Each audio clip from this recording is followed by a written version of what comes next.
وكفى وسلام على عباده الذين اصطفى أما بعد فأعوذ بالله من الشيطان الرجيم إن تكفروا فإن الله غني عنكم ولا يرضى لعباده الكفر وإن تشكروا يرضه لكم ولا تزر وازرة وزر أخرى ثم إلى ربكم مرجعكم فينبئكم بما كنتم تعملون إنه عليم بذات الصدور وإذا مس الإنسان ضر دعا ربه منيبا إليه ثم إذا خوله نعمة منه نسي ما كانوا يدعو إليه من قبل وجعل لله أندادا ليضل عن سبيله قل تمتع بكفرك قليلا إنك من أصحاب النار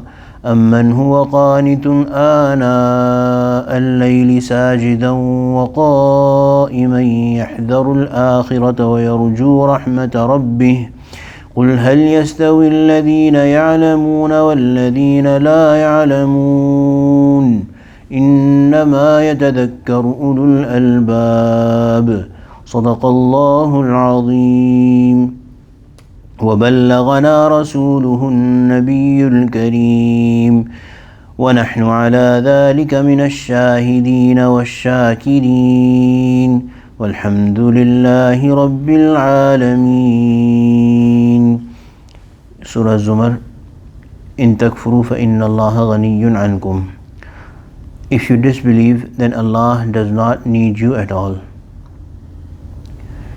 وَلَا يَرْضَى لِعِبَادِهِ الْكُفْرِ. However, He does not like for His servants to be disbelievers. The Prophet ﷺ has told us that if all of humanity becomes disobedient to Allah subhanahu wa ta'ala, they become major sinners, they become kuffar, it is not going to diminish anything from Allah subhanahu wa ta'ala. But out of His mercy, Allah subhanahu wa ta'ala is telling us that His pleasure, it does not make a difference to Allah, but He does not become happy, He is not happy over the kufr of His ibad, His slaves. وَإِن تَشْكُرُوا يَرْضَهُ لَكُمْ. And if you are thankful, Allah would become happy with you. Allah would like it for you. So this means that the first and foremost requisite of shukr or being thankful is believing in the one who is giving it to us, which is Allah. So having belief in Allah.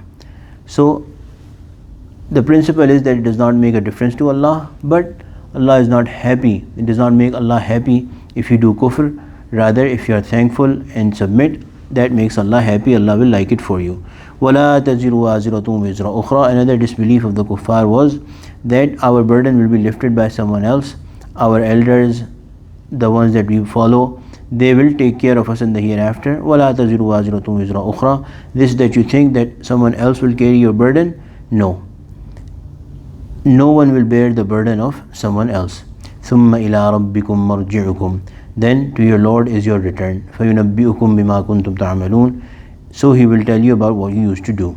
إِنَّهُ عَلِيمٌ بِذَاتِ الصُّدُورِ. Do not be in any doubt about Allah. He is such that He knows even that which is in the hearts. So things that you are doing apparently, they are of course in the knowledge of Allah. Allah is someone who knows what you keep hidden as well. وَإِذَا مَسَّ الْإِنسَانَ ضُرٌّ دَعَا رَبَّهُ مُنِيبًا. When man is afflicted by pain, دَعَا رَبَّهُ, he calls his Lord, muniban ilayh, turning to Him passionately. And that was the way of kuffar. Then when some famine would strike them, when they would, Allah has mentioned that when they are stuck at the sea and the waters go bad, they only ask Allah for help. They do not ask their idols, they do not ask any Nabi, any prophets, any angels, nobody. They only ask Allah for help that bring us out of this.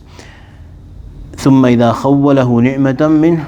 When Allah subhanahu wa ta'ala thereafter blesses them with some favor from Him, نَسِيَ مَا كَانَ يَدْعُو إِلَيْهِ مِنْ قَبْلِ. They forget that for which he was calling him earlier. وَجَعَلَ لِلَّهِ أَنْدَادًا. And sets up partners for Allah. لِيُضِلَّ عَنْ سَبِيلِهِ. So that he leads others astray from his way. So such a person, very ungrateful. And he forgets about how he was calling Allah, and when he finds security or when he finds some ni'mat or blessing from Allah, he forgets about Allah. The Prophet ﷺ has really encouraged us that if you want Allah to remember you in your time of suffering and calamity, then you should remember Allah in the time of your abundance, abundance and plenty and comfort. If you forget Allah when you have good times, then don't expect Allah to remember you in your bad times. But such a person, this kafir, he forgets Allah when he gets a comfort or a pleasure from Allah, and goes astray himself and also takes others astray. So a believer should not be like those people that they only remember Allah in the times of hardship. قُلْ تَمَتَّعْ بِكُفْرِكَ قَلِيلًا. Say to them, the Prophet ﷺ is being commanded to say to them, تَمَتَّعْ بِكُفْرِكَ قَلِيلًا. Tamattu' or mata', that is a very short-lived provision, short-lived comfort, short-lived happiness. قُلْ تَمَتَّعْ بِكُفْرِكَ قَلِيلًا. Enjoy the pleasure of your disbelief, this life of kufr, for a very short time. إِنَّكَ مِنْ أَصْحَابِ النَّارِ. The decree has been passed over you, then surely you are from among the people of the fire. This should remind us that whenever we see kuffar in a state of happiness, enjoying themselves, we should also remember that these people, this bounty, this blessing has been given to them by Allah. They are doing exactly what Allah has already told us, that this person calls after Allah when they are stuck. Even today we see that at times when people are in immediate severe danger, instinctively they call after God. And in their routine days of life, when they are enjoying themselves and they are relatively in a comfortable position, they forget about Allah and do all sorts of disobedience. We should say to them in our hearts as well, قُلْ تَمَتَّعْ بِكُفْرِكَ قَلِيلًا. Keep enjoying your happiness for a very short time. إِنَّكَ مِنْ أَصْحَابِ النَّارِ. You are from among the people of fire. We should not be impressed by them. أَمَّنْ هُوَ قَانِتٌ آنَاءَ اللَّيْلِ. Allah is giving a principle. Allah is asking, and of course the asking by way of, this is a style of asking, but rather Allah is asserting it. أَمَّنْ هُوَ قَانِتٌ آنَاءَ اللَّيْلِ. Such a person who is very negligent towards Allah, such a kafir, is that person equal to that qanit, that person who worships Allah? And this word qanit, particularly if applied to salah, it means that person who stands before Allah subhanahu wa ta'ala with their gaze lowered, not looking here and there, not playing with their clothes, and internally also not bringing stray thoughts, not engaging with the stray thoughts.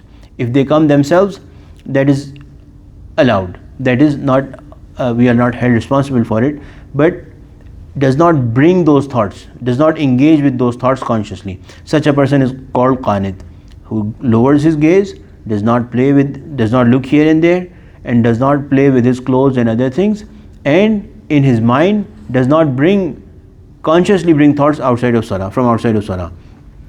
Is such a person ana al-layli sajidan wa qa'iman yahdharu al-akhirah wa yarju rahmata rabbih. Is such a person who is qanit, worshipping Allah during the hours of night, in sajda and in standing, in prostrating himself and standing, doing qiyam, yahdharu al-akhirah, fearing the hereafter, wa yarju rahmata rabbih, and having hopes in the Lord's mercy. Is such a person equal to the person who is living his life with such negligence? Can they be equal? قُلْ هَلْ يَسْتَوِي الَّذِينَ يَعْلَمُونَ وَالَّذِينَ لَا يَعْلَمُونَ. Also tell them, ask them, can those who know and those who do not know, can they be equal? إِنَّمَا يَتَذَكَّرُ أُولُو الْأَلْبَابِ. It is only the people of understanding who are receptive of the advice. You, if you are not receiving this advice, this is because your jealousy and your arrogance has marred and corrupted your understanding, your intellectual capacity to understand the right from wrong. That is the reason why you do not understand this very obvious fact that somebody is spending their nights and days in the worship of Allah versus someone is spending in negligence. How can they be equal? How can they get the same outcome at the end? ربنا تقبل منا إنك أنت السميع العليم وتب علينا إنك أنت التواب الرحيم. اللهم اجعلنا من أهل القرآن الذين هم أهلك وخاصتك. وصلى الله تعالى على خير خلقه سيدنا ومولانا محمد وعلى آله وصحبه أجمعين. آمين برحمتك يا أرحم الراحمين.